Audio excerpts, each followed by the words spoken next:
In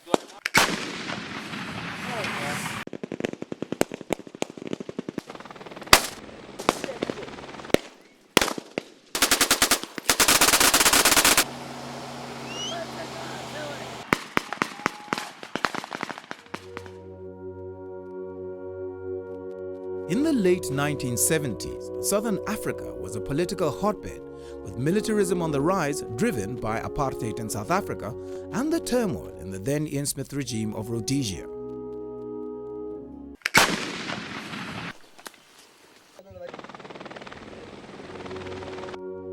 It goes without mention that this situation, to a large extent, affected even those states that were not at war.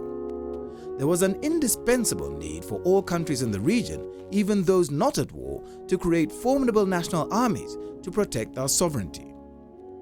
Botswana is one of the African states that had a monumental task of forming an indigenous army, not having inherited a colonial military structure, facilities, and expertise. Botswana established her army in 1977 from what was previously the Police Mobile Unit, which had been in place since 1960.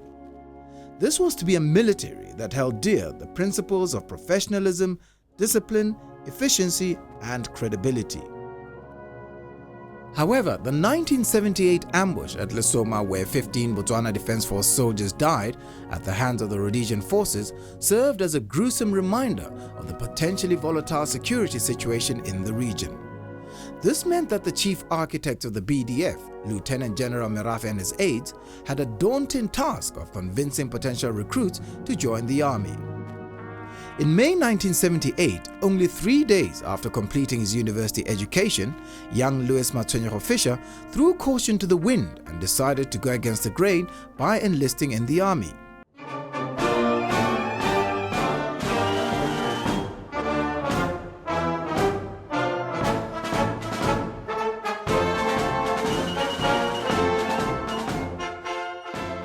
I don't think at that time the fact that there was danger in the military life was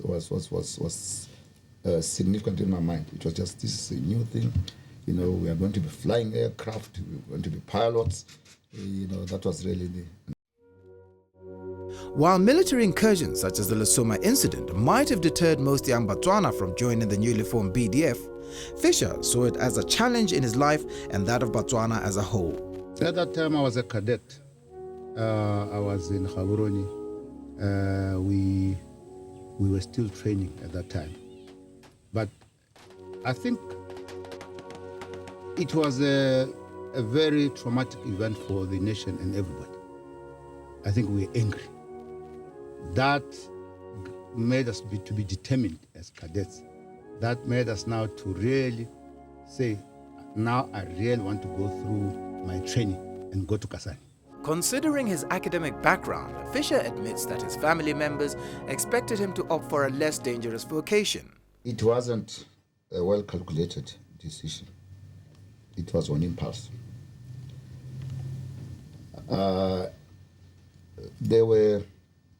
We wrote our last paper on Friday at the university, and the army was recruiting on Monday.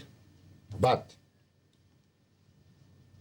the university had identified me as a student fellow, had wanted me to join the staff. But the DPSM refused to release me. They wanted me to join district administration, DO, either in Kasane or Khanti. But those days I was into martial arts, too much into martial arts, karate and judo. I just felt if I went out of Gaborone, I was going to miss out on training. So when the army was recruiting, it was just a coincidence that I thought this would be the way out for me. I got a letter from him. He said, don't be surprised by the address, because the address was BDF. So he told me that, as you can see, I have joined the army. When I finished at UB, they posted me to Khanti. So I didn't want to go to Khanti, so I joined the BDF. Army recruiting officers took no time in recognizing the charismatic scholar's potential as a soldier. Fisher subsequently became the commander of the BDF. General Fisher first came to my notice during a recruitment drive that we had decided to mount in the BDF. There were two streams of recruitment into the BDF. We were recruiting for members of the other ranks who will be private. And then we also recruited for officers cadets who were supposed to eventually provide the leadership of the Defense Force. Fisher progressed rapidly, and on completion of the Officer Cadet Basic Course at the Force Training Establishment in Gaborone, became a commissioned officer of the rank of Second Lieutenant. He was immediately deployed as a trainee pilot in the Air Arm. Although he did not successfully complete his service in the Air Arm, he quickly adjusted to other aspects of military life. I came with an advantage in the Army. The advantage was that at the university, I was a karate instructor. Now, when I joined, the instructors became my instructors during the day, and I became their instructor during the night. Remember, I came out from a hunting society. Maung, there was a lot of hunting. So gunfire was not really foreign to my ears. You know, we had hunted buffaloes, we had hunted a lot of animals there. So from the onset, there was a brotherly rapport between me and the instructors. There's never been any doubt in my mind that he was one of those young officers who showed tremendous potential. And this is why I made sure that he was nominated for a number of courses and even degree programs. His next promotion